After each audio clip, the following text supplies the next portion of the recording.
Buenas, mi nombre es Hilary Miranda y mi compañera Ana María Ayala. En el día de hoy le vamos a hablar acerca de las adicciones en la adolescencia desde una mirada desde el psicoanálisis. Inicialmente se tratarán los... El primer aspecto sería el desarrollo evolutivo de la depresión juvenil y el segundo aspecto será el narcisismo y la intersubjetividad. En primer aspecto, tenemos el desarrollo evolutivo que incluyen la difícil delimitación entre normalidad y patología en la adolescencia, la depresión juvenil y su relación con el consumo de drogas. En primera parte tenemos la crisis adolescente, que implica una profunda transformación de las estructuras del psiquismo y de la inserción social del sujeto. Esa transformación personal genera diversas manifestaciones que esquemáticamente podemos agrupar en 4 áreas. Primero, la identidad. 2. El cuerpo y las funciones vitales como lo son el sueño, alimentación y sexualidad. 3. Los procesos de mentalización que incluyen el estado de humor y los problemas de la acción, el paso al acto. Desde esas 4 áreas encontramos determinantes para el consumo de sustancia, tanto las alteraciones de la identidad como los cambios pulsionales y las alteraciones del humor, generar displacer, mientras que el paso del acto asociado a un control precario de los impulsos promueve por una parte el placer inmediato y por otro, es cierto, el alivio de las vivencias desagradables a través de la droga que actúan en el sistema nervioso central. Weider y Kaplan, de los primeros psicoanalistas que estudiaron en forma pormenorizada el tema de los adolescentes, subrayaron que el rol que las drogas cumplen para reducir el distrés y mantener la homeostasis en los adolescentes como una suerte de prótesis estructural. En todas las áreas suceden transformaciones y disrupciones que generan síntomas que son capturados por el entorno social y catalogados por los médicos, sociólogos, periodistas y psicoanalistas. Lo específico de la psicopatología en niños y adolescentes es un carácter evolutivo. Ellos están inmersos en un desarrollo madurativo continuo que hace que lo que se puede parecer patológico a una edad no solo en otra, sino que puede llegar a tener un valor estructurante, de modo que su ausencia a veces denuncia un trastorno patológico. En cuanto a las drogas, familiares cuyos terapeutas pueden caer en el error de confundir el uso esporádico recreativo de sustancias psicoactivas con el abuso y la dependencia adictiva. Las fantasías subyacentes y la significación psicopatológica son muy diferentes y por ende las medidas a implementar. En otro aspecto encontramos la vulnerabilidad y efectos depresivos, reasignación de prioridades dividinales, duelo o por la pérdida o duelo anticipatorio. Durante la fase adolescente son sumamente frecuentes las manifestaciones de tipo depresivo, que suelen incluir una clásica nostalgia angustiosa. Esa difusa melancolía existencial que tan bien reflejan estos jóvenes creativos o a los escritores que han sabido describir las vivencias interiores de los jóvenes en esos años hipersensibles, a veces vacilantes y opresivos. Sirvan de ejemplo las obras como la son de Hermann Hesse, que habla del relato de un artista adolescente de James Joyce. Sucede también que los sentimientos típicamente depresivos, como el humor triste, son muchas veces negados u ocultados, en especial por los adolescentes varones, que los asocian con blandura, la debilidad o falta de hombría. Muestran más en cambio la apatía y la abulia.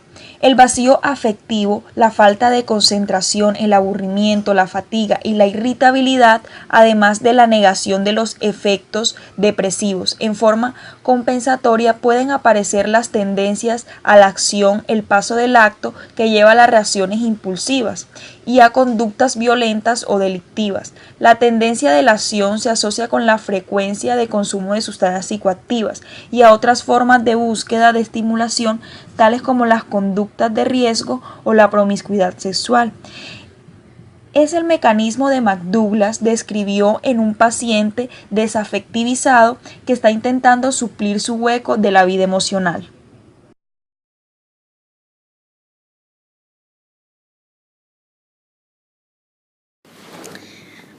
El segundo aspecto a tratar es el narcisismo e intersubjetividad, siendo este un factor esencial para explicar la relación de las adicciones en la etapa de la adolescencia desde una mirada psicoanalítica.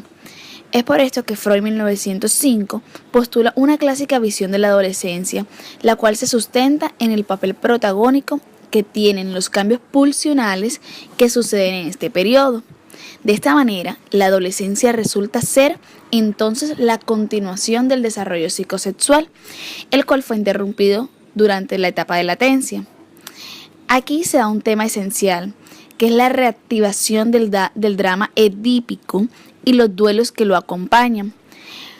Pero, además de esto, la transformación adolescente implica también una reorganización del equilibrio narcisista alcanzado en etapas anteriores y una conmoción de los mecanismos reguladores de la autoestima.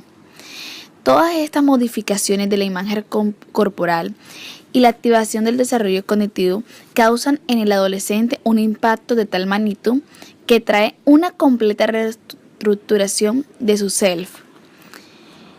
La concomitante desidealización de las figuras parentales debilita otro soporte narcisista y entraña un aumento de la vulnerabilidad del self. De esta manera, podemos pensar que el narcisismo y la intersubjetividad son dos ejes centrales a la hora de considerar la patología adolescente y en especial del abuso de drogas.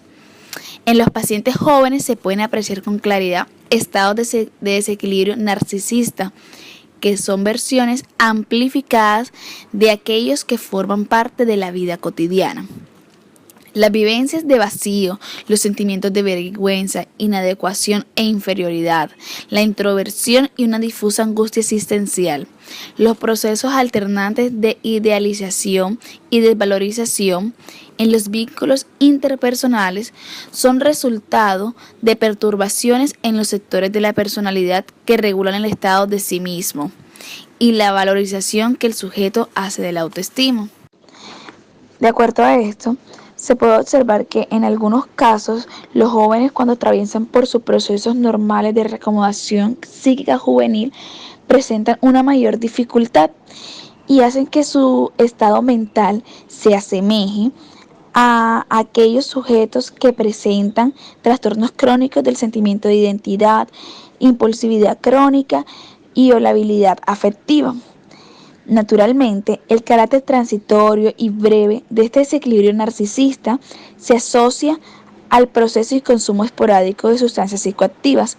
Sin embargo, su persistencia es en cambio típica en el abuso y la dependencia de drogas o lo que he llamado ya la adicción. En algunos momentos, el sentimiento narcisista determina la búsqueda de alguna estimulación que permita recuperar la vivencia de un sí mismo cohesivo, firme, valioso, la sensación de estar vivo. Los recursos a los que pueden acudir los adolescentes en esta búsqueda o esta estimulación que les genere una mayor satisfacción se puede ver en la hipersociabilidad, la sexualidad compulsiva o el uso de sustancias psicoactivas, siendo esta una realidad actual. De esta manera, la simple observación atenta de la vida psíquica de personas del rango neurótico nos dejan ver ejemplos de que es el sufrimiento narcisista y de cómo el uso de sustancias químicas puede ser uno de los mecanismos para sobrellevarlo. Por otra parte, en el mundo de las relaciones objetales y los vínculos interpersonales, la conmoción narcisista emerge entonces en un campo intersubjetivo, compuesto por un ser precario y vulnerable inmerso en una matriz de relaciones arcaicas y fallidas. El desbalance narcisista de los padres, sumidos en su propia crisis vital, que los deja no disponibles para sus hijos, es algo corriente en la familia de los jóvenes adictos. La observación del desarrollo nos muestra que los cambios ya señalados de la transformación adolescente, los cambios puberales, el remodelamiento psíquico, el desequilibrio narcisista y la presión social determinan una especial vulnerabilidad ante la oferta de las drogas. Las sustancias psicoactivas, insistimos, pueden proveer un alivio transitorio a algunas de las manifestaciones propias de la adolescencia, sea a través de la atenuación de estados afectivos displacenteros o merced al efecto desinhibitorio y la facilitación del contacto social. Sin embargo, el problema es que en la medida en que algunos jóvenes se habitúan a disfrutar de las drogas y a confiar en ellas para afrontar sus vidas, los procesos normales de integración y complejización del psiquismo se ven interferidos en una atrofia por falta de uso, ya que esto es como un órgano o un músculo, y por tanto se perturba sus posibilidades de crecimiento y desarrollo mental.